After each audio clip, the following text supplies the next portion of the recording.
আমাদের আন্দোলনের নাম হিজবুত তাওহীদ। এটার সঙ্গে সম্পর্ক কি দেখেন, হিজব দল, মানে একত্রিত হলাম আমরা। তৌহিদ ওয়াহদানিয়াত থেকে, আল্লাহ সবরেন্টি, আল্লাহর উলুহিয়া, আল্লাহর সার্বভৌমত্বের দল। হিজবুত তাওহীদ আমাদেরকে এটাই দিয়েছে, আল্লাহ আমাদেরকে দয়া করে এটাই দিয়েছে।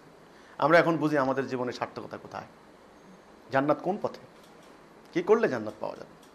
মোমেন মানে তার জীবন সম্পদ আল্লাহর কাছে বিক্রি। সমাজ যখন মিথ্যার পক্ষে, মিথ্যা যখন সয়লাভ হয়ে যায়, তখন সত্য নিয়ে দাঁড়িয়ে থাকা খেলাখেলি না। এই জন্য আল্লাহ রাসূল বলেছেন, সময় আসতেছে মানুষ ইমান রাখা হবে হাতের কয়লা রাখা, যেমন ফেলে দিবেন হাত শান্তি, রাখবেন যন্ত্রণা কাকে বলে।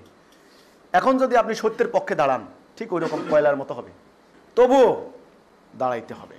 এই জন্য আমাদের ইমাম যেমন বলেছেন, যমুনা নদীর স্রোত উল্টায় দেওয়ার মতো অসম্ভব কাজ, অসম্ভব না, প্রায় অসম্ভব।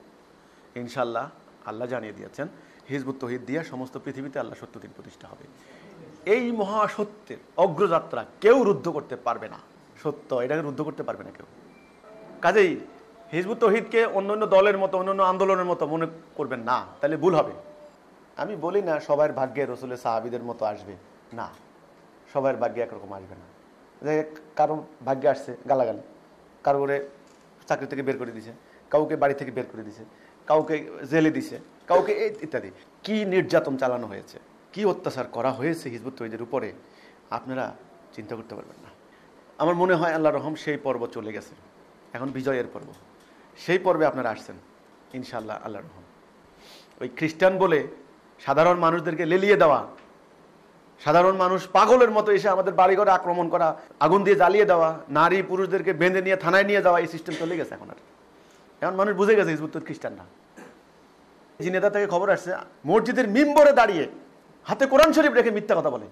আমরা নাকি বলে এখানে একটা সিল মারি আপনাকে, আগে সিল মারার পরে আল্লাহ মাফ করে, তওবা আস্তাগফিরুল্লাহ, তারপরে নাকি আমরা কোরআন শরীফের উপর দাঁড় করাই, কালো কাপড় দিয়ে মাটি দেই, পূব দিকে ফিরে নামাজ পড়ি, এমনি বেলে মুনাজাত ধরি। এর মানে একটাই, আর কিচ্ছু না। এই সত্য মানুষ যদি জানে, ব্যবসা বন্ধ হয়ে যাবে। তাদের অহংকার কি, এই কটা লোক এরাই ইসলাম বলে, আমরা এত বছর থেকে শিখছি, এত মুখস্থ করছি, এত পণ্ডিত হয়েছি, আমরা বলি না ইসলাম। ওই যে কোরআনে বলছেন না যে ও নবী হলো, ওর কাছে জিবরাইল আসলো, সত্য ও পাইলো, আর পাইলো 2 জনপদের অধিপতির কাছে আসলো না, আবুল হাকামদের কাছে আসলো না, জ্ঞানীদের পিতার কাছে আসলো না, লেখাপড়া জানে না, ওর কাছে আসলো। ওটা আছে না কোরআনে? এই যে হ্যাঁ, এতিম, ওই হ্যাঁ, গরিব এতিম, কিছু নাই, বা মাও নাই বাপও নাই, ওর কাছে আইছে। কিন্তু আল্লাহর হিসাব কিন্তু অন্য। আল্লাহ যুগে যুগে যখন অন্যায় অশান্তি ধারণ করতে করতে যখন অহংকারের চূড়ান্ত স্তরে পৌঁছে যায় না, তখন আল্লাহ অহংকারকে একেবারে চূর্ণ বিচূর্ণ করার জন্য এমন একজনের সত্য দান করেন যেন অহংকারে বেশি করে আঘাত লাগে। নাইলে আমাদের মতো লোক, আমরা কি জানি বলেন? আমাদের মতো লোক বসে এখানে ইসলামের কথা বলবো, কোত্থেকে পাইছি? আমি কি মাদ্রাসায় পড়ছি? আল্লাহ যখন বললে যে হে মুসা যাও, ফেরাউন উদ্ধত হয়ে গেছে, তার অহংকারের মস্তক চূর্ণ করো, বলছে যে আল্লাহ আমি তো কথা কইতে পারি না ঠিক মতো, কিন্তু ইতিহাস কি বলে? শেষ করে দিয়েছে। এইটা আল্লাহর একটা সুন্নাহ।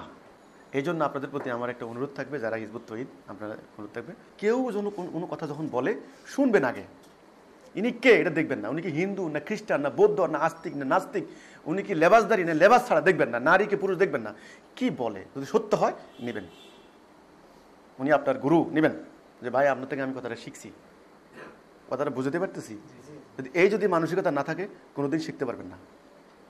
আগে শুনবেন উনি কি বলে, কথা সত্য বলে, সঙ্গে সঙ্গে সত্যের পক্ষ নেবেন, না হলে অন্ধ হয়ে যাবেন, কিন্তু কনফাইন্ড হয়ে যাবেন। নো, সত্য যিনি বলেন, যেখানে সত্য থাকুক না কেন, কোন বইতে আছে সত্যটা, এই বাইবেলে আছে, কোরআনে আছে, জবুরে আছে, ইঞ্জিলে আছে, দেখার বিষয় না।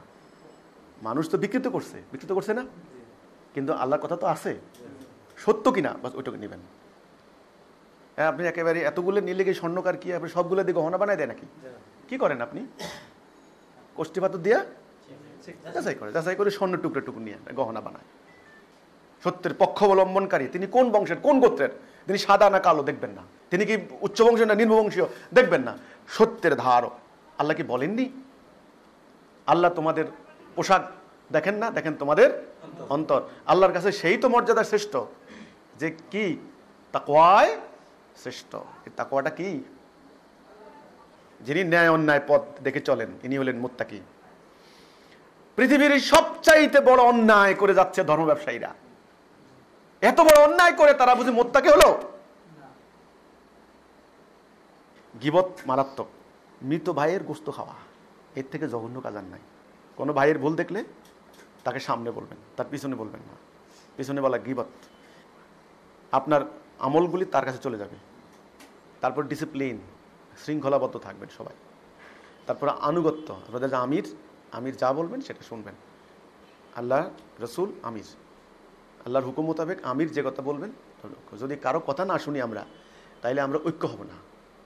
10 জন লোক একত্রিত এক জায়গায় রওনা দিলেন, যদি একজনের কথা না শুনি, তাহলে ওই 10 জন নির্দিষ্ট লক্ষ্য অর্জন করতে পারবো না। এই কথা শোনা মানা, এটাই হলো 2 নাম্বার আর 3 নাম্বার। তারপরে 4 নাম্বার হলো বয়কট, হিজরত। সত্যের পক্ষ নিয়েছেন, মিথ্যাকে বয়কট করবেন না? মিথ্যাকে ঘৃণা করবেন না? অন্যায়কে ঘৃণা করবেন না? অন্যায়কে ঘৃণা করবেন, এবং অন্যায় যারা ধারণ করছে সে অন্যায়ের ধারক বাহকদেরকে বয়কট করবেন। এটার নাম হলো হিজরত। 1 নাম্বার ধর্ম ব্যবসা। যারা ধর্মের বিনিময়ে নেয়, আমরা এটাকে ঘৃণা করি। আল্লাহ ঘৃণা করছেন, রসুল ঘৃণা করছেন, আমরা করবো না? এটা প্রতিবাদ, তোমাকে বোঝানোর জন্য।